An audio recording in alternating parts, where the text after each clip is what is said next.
Hey guys, and welcome back to another episode of Jalen Says. And today we will be with Mr. Cedrick Mcdowell. But before we get into this interview with this incredible guy, first off, let me say he's a manager, he's a songwriter, he's a licensed. He does everything in music. When I was looking down through this guy's whole bio or I guess it's resume, he does a lot of stuff. I was shocked. But before we get into this wonderful interview, I got to thank my sponsors, On Time Sunwear, for sunwear that's always on time.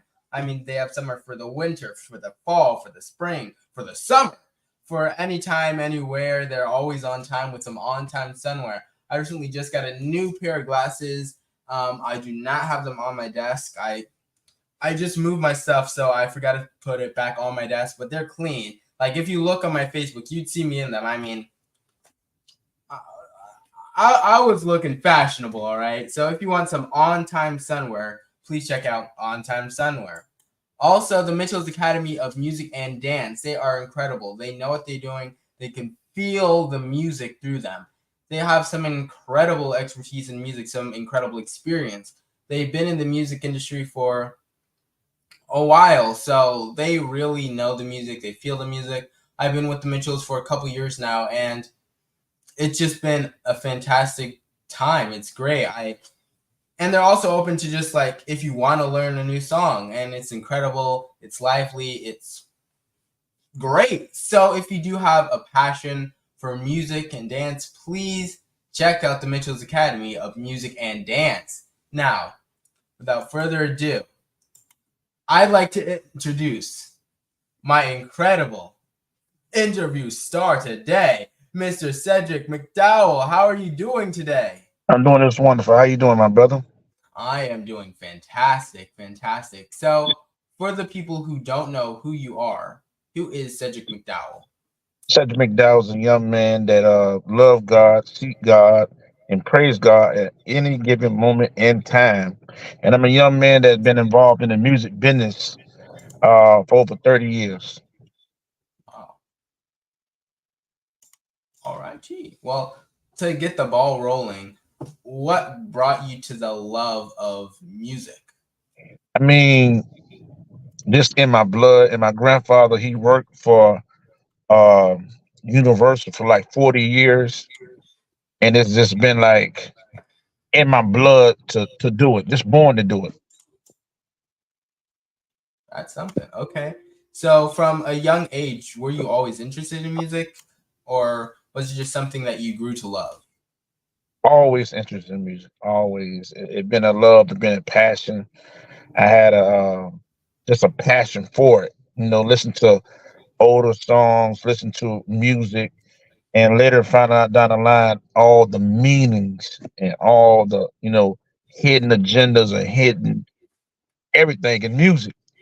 Yeah, something, right? So, what was your life like growing up with a father who is really into music? And I don't know about your other family right now, but was your father really interested in music? Was music just the center of your life when you were younger? Yeah, my father, he was more like into the BB Kings, the James Browns, the Wilson Pickett's, just and my mother was into like Aretha Franklin's and Rolls Royce and stuff like that. It was very musically inclined to see them and hear them sing them songs. Wow. So, did you think you're going to be a music creator, or did you think you'd be behind the scenes? A little of both. A little of both. I was prophesized when I was younger that I was going to enter into this stage. I was going to be a part of a lot of, you know, music inclined people and stuff, and going to be a part of a lot of big stuff. All right. How did you, I guess, venture into the career? I mean, first I was DJing. When I was DJing, I began to make a buzz and a name for myself as being a DJ, as being one of the top DJs. And I had a lot of people offer me situations, job situations. A lot of people wanted me to move to Atlanta at one time. They wanted me to move to Texas at one time. At that time, I couldn't like move because I had a grandmother that was, ill at that time, Wow. and I just couldn't move. You know what I mean? But I always stayed in contact. They always stayed in contact with me, and it just kept moving around, doing certain things. Doing certain clubs, and it just grew. Okay, so what made you want to take that extra leap? The extra leap is seeing the logistics of money. Just wanted to learn the business. Wanted to know more about the business side of music. You know what I mean? Yeah. So what was your journey to getting to the place that you are now? So you saying you knew a lot of people who really pushed you to going into it, but how did you, I guess, grow into the industry? Grow in the industry? Just a learning experience. I tell people all the time, never chase a bag, chase a relationship. A relationship will bring you a bag. So when you chase bags, you don't last. When you chase a relationship, it lasts. You never let your good name be evil spoken of. So you always carry that name and you carry that integrity as a person.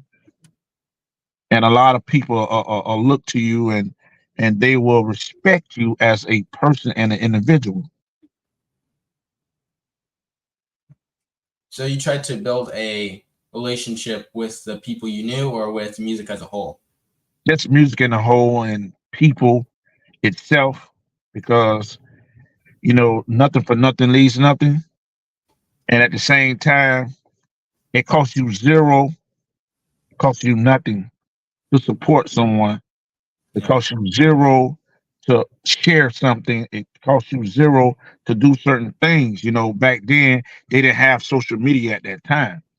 So right now you have social media at this time that you really could help someone, just by a share button. Yeah, it is. What was your first big leap when you got back out there? Well, got back out to venturing to new stuff. My first big leap was I was joining this DJ group by the name of Bass Funk Express. It was orchestrated by a good friend of mine by the name of Andre Nelson and Andre Jordan Rabbit. And I began to DJ, make a name for myself. And then I ventured off with the great Ron May. He's the first guy that ever put me on a black college tour with Vibe Magazine and Rod XL. God rest his soul. We began to tour the world. And I ran into Cash Money, and we've been inseparable since then. I ran into Birdman and Manny, Juvie, Wayne. I mean, the whole click currency, everybody. You know what I mean? And we Yeah, have just been family since. that is incredible. Did they help you grow in your career on forward, or was it times where it was just in one particular part of it? They helped me grow. They helped me learn the business. They helped me learn people. They helped me build relationships to enhance my resume, to enhance my way of thinking and my way of life. So were they kind of examples of what good friends should be in the industry to you? Yes. The industry, it has its good and its bad times. It has its way of giving you a wake up call. So, So dealing in this business called music, a lot of folks and individuals don't know uh, the importance of owning intellectual property. A lot of artists don't really own their name, which is kind of ironic that they will take your name and go copyright your name, and you can't even use your own name because they Mhm. own your name. Prince. So it could be a tricky game. You know, then you got some contracts that's out there that well, basically you can sell your publishing for $1, like uh, not even own publishing. Wow. How did you learn all this stuff? Um, stories, stories. I ran across some great friends that tell a story, and it's mind-boggling. It's very awareness of the business. And you know, you have to stand on business when you do business. You got to, what are you in this, this business for? Some in for fame, some in for fortune, some in it just to be in it, some just in it and don't know why they in it. You know, Oh, did you? this business is not the singing business. It's not the rapping business. It's a business. So you have a lot of great singers and rappers that ain't gonna never go to the next level because they don't have the relationships to take them there. Did you ever end up getting into, I guess, a trap like how some people in the industry, trick people into doing signing contracts and stuff like that because of the friends that you had? Did you never fall into stuff like that? Or if you did, how did you get out? I mean, I'm a person that have a conscience, and once I learned certain things, I wouldn't recommend certain people to sign certain things. You know what I mean? But a lot of people be so anxious, and they don't realize that the record label, if they give you $5 million, I mean, they have to give you $5 million because the money will not revert back over. So if the money don't revert back over, see, the record label has like $180 million quarterly. So now you got $100 million that's going to go on artists that's already on the label and the new artists that they're bringing to the label. And then you have $80 million going on artists that you ain't gonna never gonna hear. And this is called the business. You got plenty of people that had come out and sell 1 million records and don't even get another album.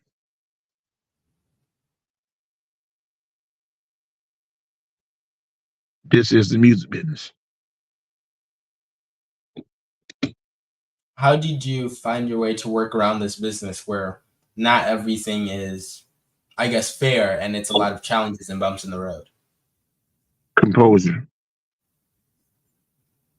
Not allowing my emotions to override my intellect.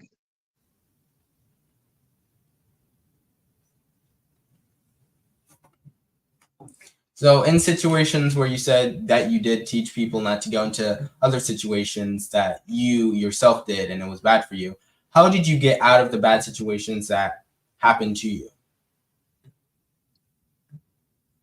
Prayed about it. You have to pray your way out of situations. You just can't be moped over and so depressed. And, depression is real. So you have a lot of artists that are very depressed, a lot of people that are very depressed. I even got depressed. And when I got depressed, you know, I was in California and a young man said something to me and it stuck with me and it sticks with me right now to today. He told me, send that script to a whole nother address. And that changed my whole thought process just from them little words he gave me. Didn't know me, didn't know him. He was on the script and he just came up to me and he said them words to me.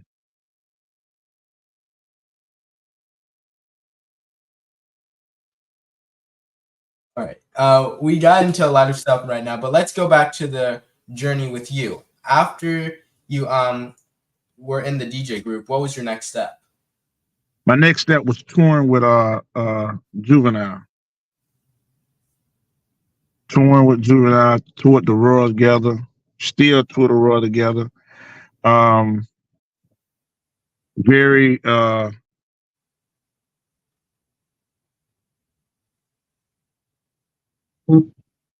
very long journey, touring with Jacquees, the whole Cash Money tour. I mean, just it's been an amazing journey for me. Amazing journey. And then working at the record label is just it's real eye-opening. It's very interesting. Very. You know, I have watched the careers of Drake before Drake was Drake, Nick before Nicki was Nicki, before Jacquees was out there. You know, he sat 6 years on the label. Young Thug, Free Jeffrey, he was there. Rich Homie Quan. We had a lot of people from Yo Gotti, Boo, everybody from everybody that was a part affiliated with Cash Money at that time. You know, a lot of them have went on to be successful, as in Drake, as in Nicki, as in Currency, as in 50 Cent. 50 Cent was on Juvenile's tour bus touring with us, along with Young Buck. Wow. So I have a lot of history, you know, with those people and those folks. That is incredible. First off, how do you handle, I guess not really handle, but how do you figure out how to help people get their way through the industry? And how do you figure out how to help people grow? You know, you get a motivation, you get them encouragement. You know, sometimes people like to jump the gun. It's not always good to jump the gun. Sometimes it's good to be patient and wait. You know, there's a time and place for everything, and there's a season. And sometimes it just might not be your season. It could be somebody else's season. And then, you know, it comes a time where you don't really want to jump the gun when they're putting some big records out on some big people that's already out there. You ain't gonna stand a chance. Now, how do you know when to make the leap and when to not make the leap and jump the gun? It's about Because time. I know a lot of people preach about jumping to it and get out there and really rush now because you don't want to wait till later. But when do you know when it's a good time and when do you know when to stay back? It's the time. So you have to monetize. You have to utilize, and you have to, you know, have a layout, a game plan on when you're gonna jump, because people jump every day. You know, you got some people that love certain kind of genre of music. You know what I mean? So one day they might like, for instance, Miley Cyrus, and the next day they like Taylor Swift. Or one day they might like Lil Baby, and the next day they love Rod Wave. So it's about, you know, it's about timing.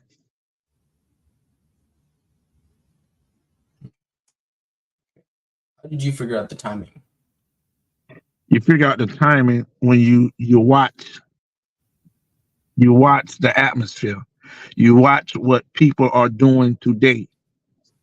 A lot of people might throw out music, Well, you can throw out music all you want to, but if you don't have that machine behind it, it's not really going to go anywhere. So you have So that machine behind it, it will go.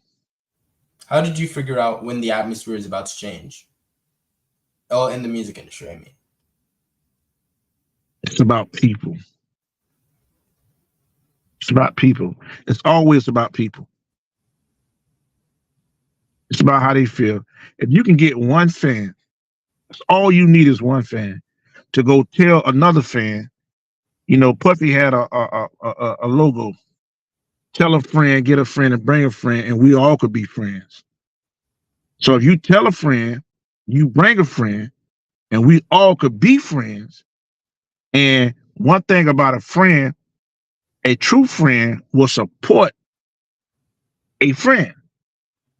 But you have a lot of people that say, you know, Jalen, you know, I'm gonna support you, but really don't support you until things begin to blow up for you.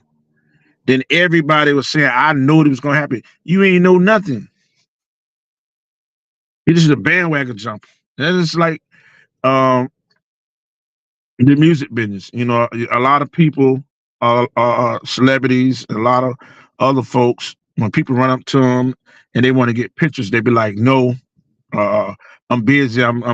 You never be too busy for the fans because that same fan you reject can be the next big star tomorrow, and they're gonna remember how you treated them.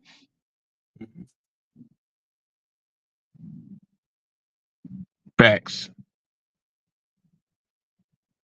So when in the music industry, and you talked about earlier how some people will get albums that gets 1 million or 10 million streams or something like that, but not drop another one. How do you know which ones you should pick up and which ones you should keep contact with? I mean, nobody knows a hit. Trust me, until it hits. If I keep playing a record, evidently you're gonna catch on to a record. If I keep pounding that record, you're gonna know something about that record. But if you don't hear it one time and don't hear it again, record come on, you ain't gonna never know who is who. What is what? Uh, uh Look at how Lil Baby had dominated the charts at one time. That's all you heard was Lil Baby, Lil Baby.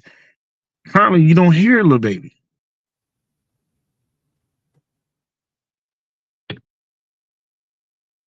The business, the business. You only have a certain amount of time to shine. Like, for instance, at one time, that's all you heard was Mike Willman on the track for 5 years. You know, you hear he dominated the charts. You went from hearing Mike Willem to not hearing Mike Willem. The business. So now you hear my young brother, label mate, ATL Jacob. You hear him a lot. Mm-hmm.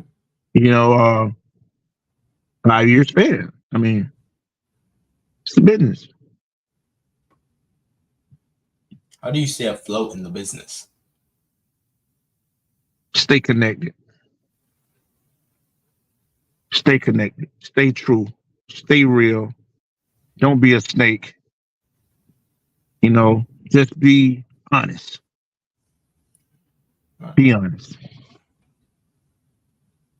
So, but what I'm gathering right now is when it's your time to shine, you want to, I guess, push it as much as you can until it dies down, and then you want to fall back until your genre pops up again. I mean, you don't ever want to fall back. When you fall back, you fall out of place. And there's always somebody going to come along. There's always going to be somebody that's going to come along. So you want to stay out. You want to stay irrelevant. You want to stay very irrelevant. At one time, Nicki had took a delay, and all you heard was Carly B.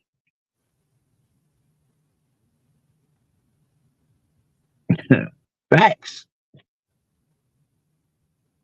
And they made Carly a star. Facts. It's a business. When you look at certain things, when you begin to wonder off and thinking that you the top dog, you're really not, because you still can be replaced. You look at it, right. The biggest artist in the world is who?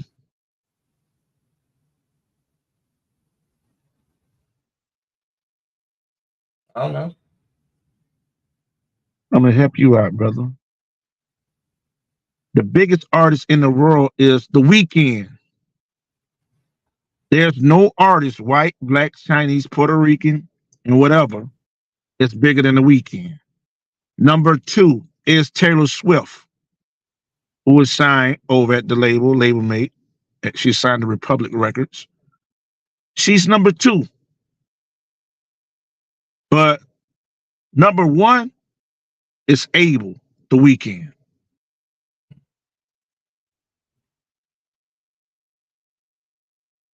How do you know that? Numbers. No, not in the sense I know that they're popular and right now, but how do you know that they're still gonna be the top even for, let's say, uh, a couple of years after they stop releasing albums? Especially with Michael Jackson, he was the top. He was touring all over the world. He was touring basically everywhere, and everyone still says Michael Jackson, Michael Jackson. But how do you know if The Weeknd's gonna be top dog like that? When you got 115 million listeners a month. Taylor Swift has 101 million listeners, monthly listeners.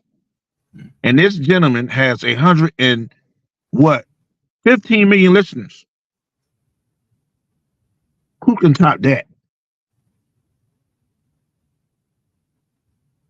I'll wait.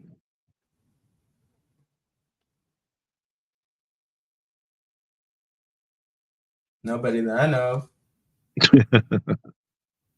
Got more listeners than Michael Jackson and Beyonce, brother. Justin Bieber, Bad Bunny, Drake. Ain't nobody top this dude, man. Ed Sheeran. He's number 3. So you got to think about that. I work with this artist by the name of Michael Sterling. Michael Sterling is a legendary songwriter, singer out of Miami, Florida. And Michael Sterling wrote the record Lovers and Friends. Lil Jon Usher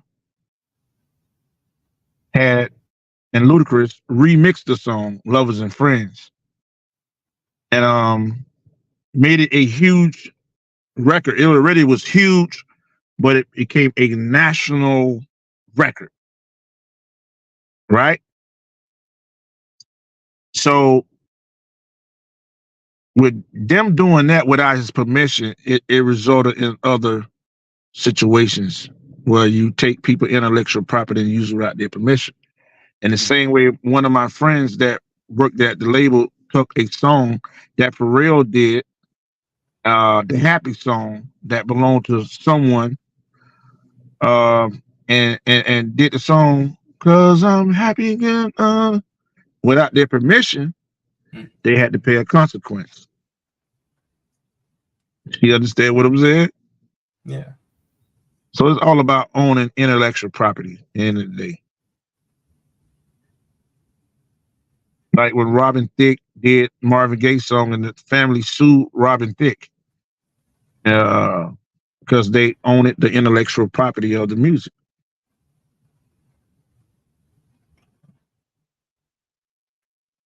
It's a lot, because even the songs that are, they were popular a little bit ago, the songs I'm thinking of, but when they were popular and they were sampled off songs like 30, 40 years before the song even released. Right. So with a new generation haven't heard that song, and when they hear the song, they're thinking, like, if you say Lovers and Friends, they'll say that's Usher's song, that's That's Ludacris song. That's Lil Jon song, but it's really Michael Sterling song. You know, I can go back in time where um, Usher Raymond was a part of a group called New Beginning. Usher was part of a group, and he lived in Fort Lauderdale under the tutelage of Mr. Billy Hines, Foresight Records. Lead singer was Adrian, and Usher ventured off to Atlanta, where he signed with LaFace Records and became this huge star. But he got his start at Foresight Records with Mr. Billy Hines, who gave him his opportunity in the business under the tutelage of Darryl Willer. So, you know, sometimes it's all about timing. And you know what I mean? And Usher became this huge star. You know what I mean? Him vocally against Adrian them, he couldn't match their voice. Adrian is he got the voice but not that look they was looking for. But he got that voice.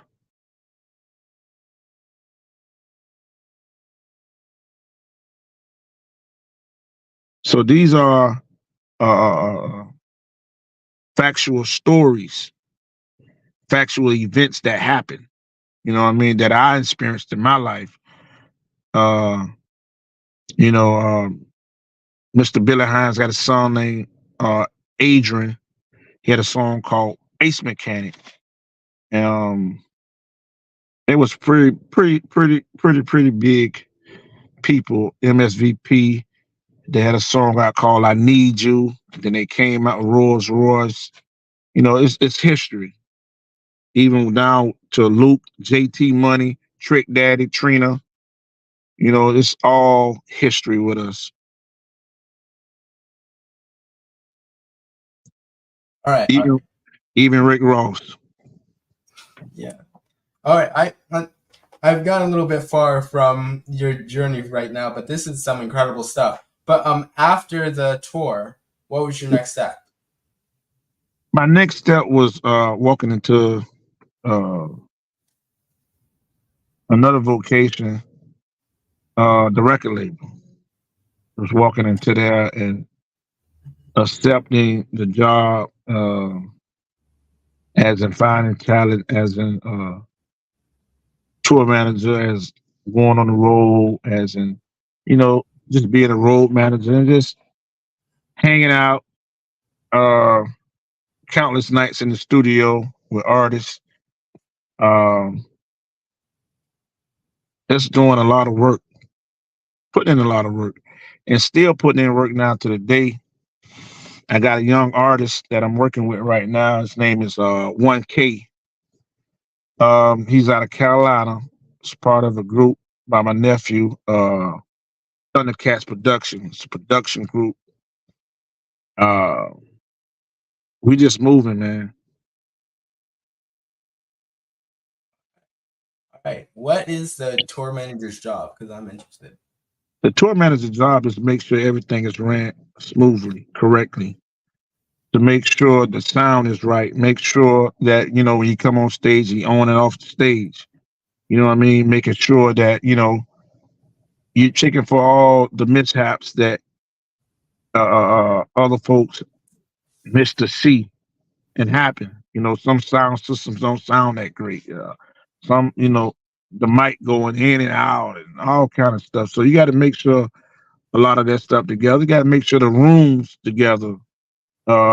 Everything. You just got to make sure everything is in place. You know, when we get to that city, our rooms, we check in our rooms.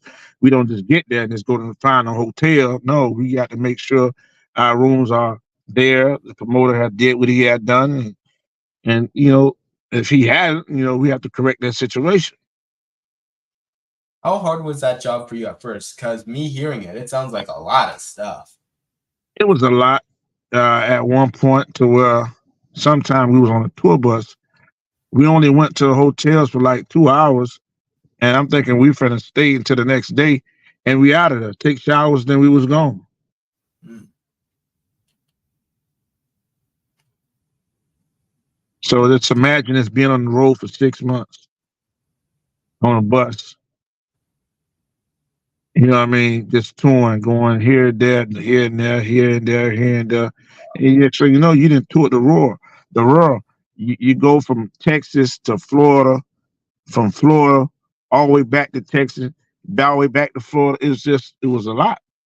So you'd say the job was draining for you? At one point it was. It got so draining until I left the road. I couldn't like do it. Right. I think when I got older, I began to like leave certain situations alone, man. Stop volunteering and like it ain't all about the money. I didn't accomplish what I need to accomplish by getting my houses and stuff paid off. And I really just put a lot of work in to really, you know, but it's the passion that keeps me going. It's the passion. Oh, after your job as a tour manager, where did you want to go? I mean, I'm just gonna sit back and enjoy life. All right. I'm gonna sit back and enjoy life, man. I got a lot of work to do in the ministry, so in a minute it's gonna come to a halt, and then I got to go on my other assignment God got me going on. So I don't know, brother. Wow.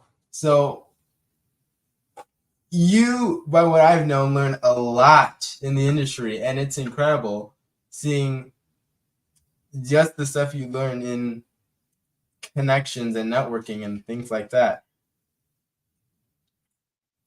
How do you see yourself compared to when you, I guess, first started? I see myself as a sponge, soaking up all information. Information is very important in life. Information is very valuable to me and to you and to everyone else. You know, this is about information.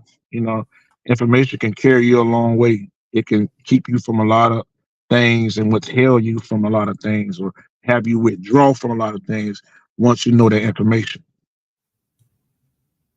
Can't nobody just come tell you know anything, you know? Because you know your stuff now. Right.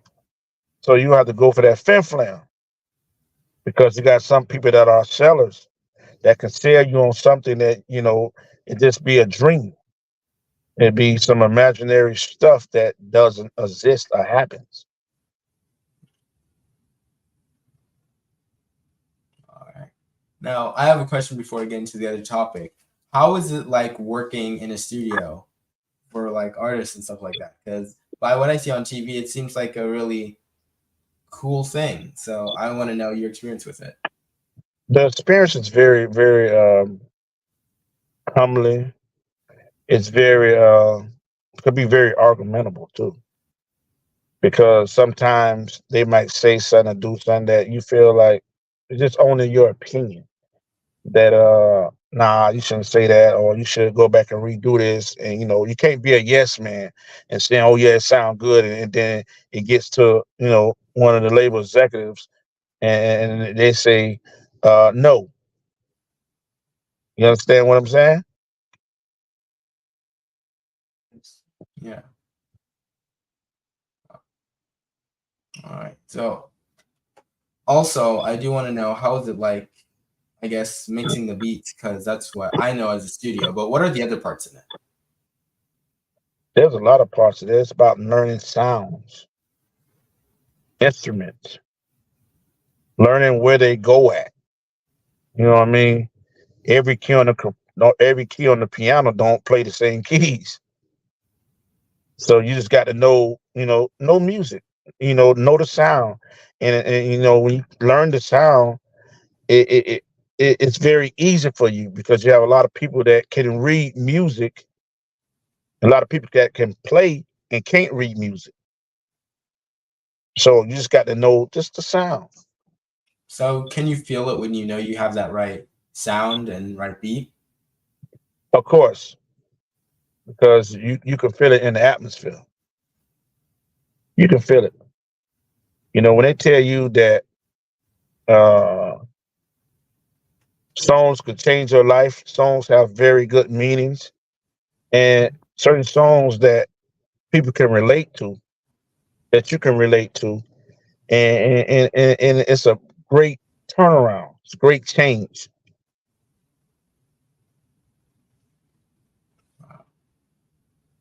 Okay. Okay. But also, when I saw in your resume, I saw a songwriter thing. Yeah, sometimes you have to, really put your input in, songs. I have a real big song coming out. It's called TikTok Cutie. It's a song talks about the beautiness of a woman uh and her likes and her cares. And it's like it's a kiddie song, but it's very catchy. It's about 1K produced by Thundercats. It's a great song with my partner Lace Sanders singing the hook. It's a great song. We're about to shoot a video on it and release it. Wow. All right. I can't wait to see the video. How do you get inspiration behind, I guess, the lyrics? The lyrics, my grandfather always taught me because he wrote Mustang Sally. He wrote a lot of big records. Wow. He always told me to get a rhyme book. And I used to always ask my granddaddy, why a rhyme book? Like, what are you talking about? He said, go get a rhyme book and make sure every word that you put rhymes, but make it make sense. And I caught on to it later on in life. I'm in the studio and I'm hearing certain, songs and certain people who want to go a certain direction with music. I'll be able to input my input in it, and it makes a lot of sense because it's relatable to the people. Yes. It's not all about you, it's about who you can relate to, but you got to put you in there too. Right. When you have the lyrics written out, do you have an idea to what it's already going to sound like? Not really until you really get there because it's like church. The program is subject to change once you get there in that atmosphere and you feeling certain like records that you play, and sometimes you be like, nah, because it sounds good in your head. It sounds good when you trying to do a demo, but when you get there, the whole program is subject to change. How do you get that, I guess, neutral view on music? Like, not just music for yourself, but music that other people will also like? I get it spiritually. I get it because it has to be have some kind of connection to it. Like you hear songs like Marvin Sapp, uh, I never would have made it. It's something that certain people deal with situations, and God rest his soul. My partner T Rex, he just passed away. He had a song out that I heard, and it was so touching to me. To me, it's called "The Storm," and he says the lyrics says, "No matter how hard it seems, God is still working behind the scenes. The storm is your ministry." Mhm. And it did something to me. It was emotional to me. And my girl Katina introduced me to him. And shout out to WWMRR. I was shooting a podcast over there, to Let It Out live show, and I brought him on the show, and man, I tell you, that thing crushed me. Like the song just had me so emotional. Wow. This is the meaning. And when it comes on, it just give a vibe. Yes. All right. Now, who keeps you pushing in this music industry? God, he keep me pushing, he keep me going. Without him, you know, I ain't nothing. So I give all the praises and the honor and the glory to him, not them, but him. Because without him, can't nothing exist without him. And everything exists got to have a willpower to exist. And I thank him for everything that he's truly have done and doing and gonna continue to do. I thank him for just talking to you right now, and you being a young man of stature and character to uh want to give me my flowers while I yet live. I appreciate that, brother. I mean, I'm glad that I get to hear your journey because it's a lot. I mean, not just a lot to look at and say, wow, it's a lot because I'm learning so many new things that it's just incredible. So thank you again for coming on. I appreciate you. I appreciate Kat. I appreciate just the opportunity to be seen and to be heard. Now, side note before I get into another topic, do you see yourself being more in the sidelines now, or are you still, I guess, in the front grounds with what you're doing? I'm still in the front. I'm still in the front. The front. I see myself, uh, decreasing to the sidelines because I have another journey in life, and I have a calling on my life, and I really have to get to that calling. Like I have to really, I got to venture off. You know, so without respect, no disrespect to nobody, I'm not just gonna uh up and just leave you hanging. But I got to do what God said. I just got to just venture off and do what I have to do.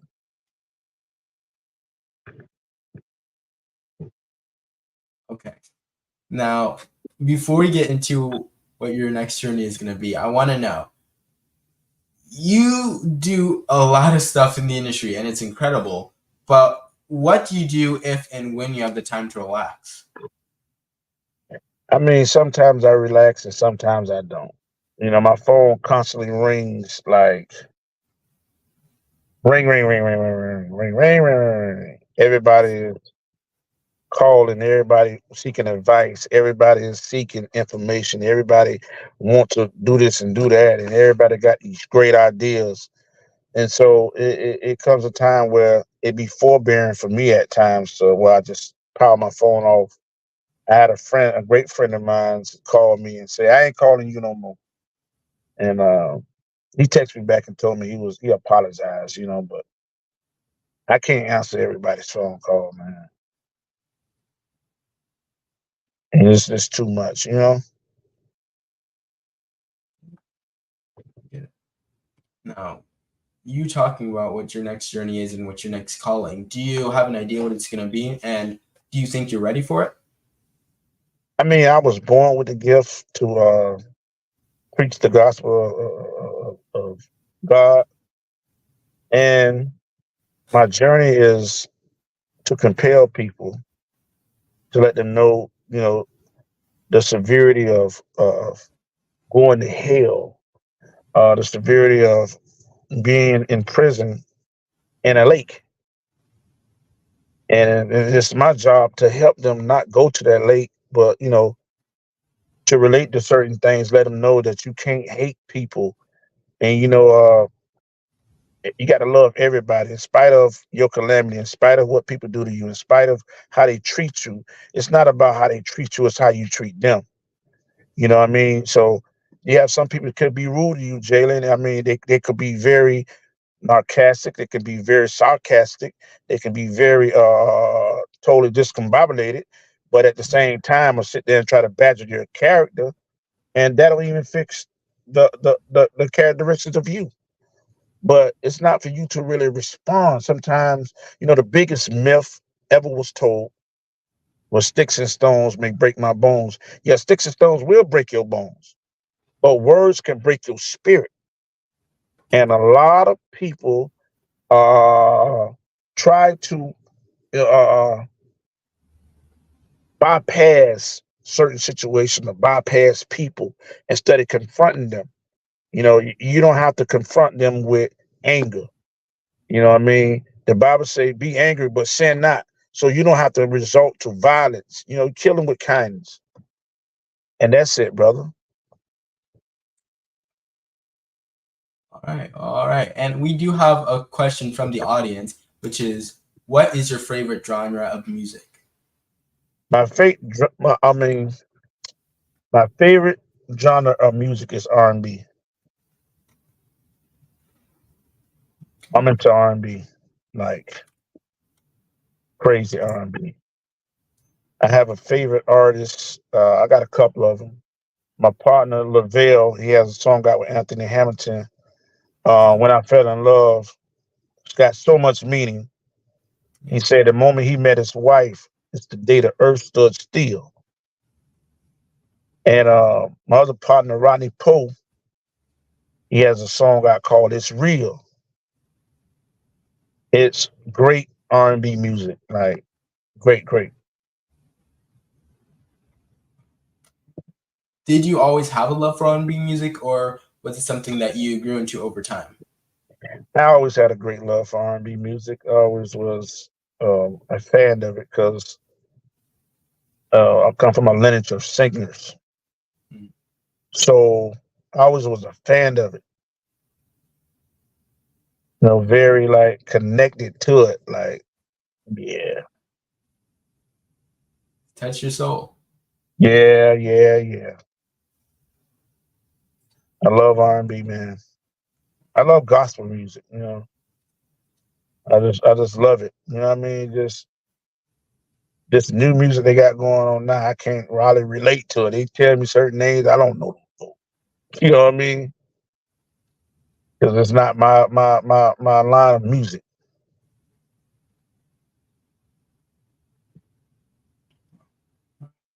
Earlier, you said when you get into your new calling, you might have to push music into the background rear view for a little bit. Do you think that you're still going to be producing or songwriting Christian-esque music or gospel music during that time, or will it mainly just be focusing on ministry?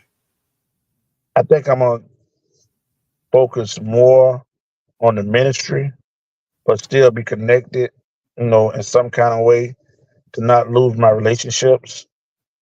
Uh, in a way, just to help people. I want to give a platform to help people change lives, and help people feed their family on an honest note and a serious note, to where they don't have to go out there and rob or steal or do nothing crazy, and they can take their craft, and they can use their craft to get paid.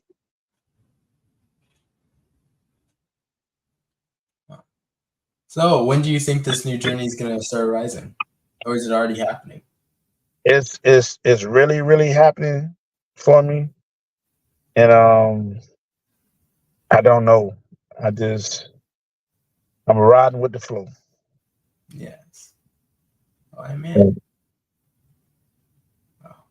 Well, thank you so much for all the wisdom that you've dropped today. But before I ask you for your information and everything like that, do you have, I guess, a word of, I guess, inspiration to upcoming artists out there, or just upcoming people who are trying to make it in their own craft? Be original. You don't have to sound like a little baby or a Nicki or a Drake or a Thug or a little baby. Be yourself. Be very unique. Be very authentic. Don't have to get out of character. stay in character, stay yourself. You know, never give up. People might turn down a whole bunch of people. I've seen a lot of artists get turned down, and turn around and come back and surpass people because of timing. So be encouraged, be very mindful and thankful, and always keep God in the equation. When God in the equation, you can arise and you can ascend. You know what I mean? And you can go places. You know, be kind to people. If they be rude to you, just be kind to them, and God will, you know, He will make a way. He will make a way out of no way. Amen. Amen. Now, before we get off, we got to Yes, sir. know, where can we find the new music video coming out, where we can find more information about you, your artist, and really just your social media? You can find me on Facebook at Cedrick McDowell. You can find me on Instagram at DJ Baby Said, DABYCED. Instagram. You can find me on Twitter, DJ Baby Said. And the new music that are coming out is going to be on the Thundercats. Find it on Instagram, Okay. Thundercats, and you can find 1K at 1K on Instagram. Well, all right. Well, thank you so much. I am going to be watching that video when it comes out. So you know you're already going to get my like. But thank you so much. Thank you for the wisdom. Thank you for the inspiration. Thank you for all the knowledge, because it is a lot. And I really appreciate you and I respect you. I respect you too, brother. You be safe and just keep doing what you're doing, man, and be encouraged. You know, tap yourself on the shoulder, man. Encourage yourself. All The right. battle's not yours, it's the Lord's. Yes, it is. Yes, it is. Thank you so much for coming on and just being you. Thank you so much, sir. Yes. Have a great one. We will contact you. All right, thanks. Thank you. And thank you to the wonderful audience out there in the audience. I really appreciate you guys tuning in, watching. Make sure you like, subscribe, share. You see it right there. You see it right there. Like, subscribe, share. And yeah, you know what time it is. It's sponsor time. So again, on time sunwear, for sunwear that's always on time. And if you look on my Facebook or look up on time sunwear on Instagram, you should see he got me some new shades, so you know I'm looking clean now. So yes, look up on time sunwear on Instagram for more information about on time sunwear. Now, the Mitchell's Academy of Music and Dance, there are some incredible people. The Mitchells know the music, they feel the music, they love the music. They've been in music for a long time, and you could know it as soon as you walk in. If you hear the keys playing, you could feel the keys playing. I've been with the Mitchells for a couple years now, and I see my improvement. And again, as I said earlier, you don't just have to do book music. You could bring in some music if you want. You could learn some music. It's incredible. So again, if you have a passion for music and dance, please check out the Mitchells. Now, again, thank you all so much for coming on. Remember to like, subscribe, share with your friends, share with your family. I really appreciate you guys so much for really all of you done. New year, new stuff's coming out. A lot of new things are happening this year. And again, let me just say that in February, I don't have the exact date right now. I'll pull it up. But in February, I will be doing a fashion show. I will be modeling. And yeah. All right, I'm pulling it up right now. The Valentine's Day fashion show.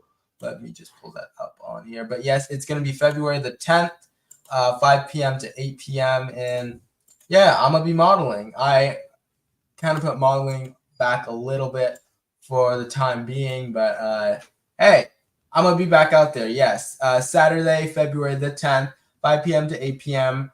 And yeah, please check it out. I will be modeling. So all thank you so much. Like, subscribe again, and stay tuned. Peace.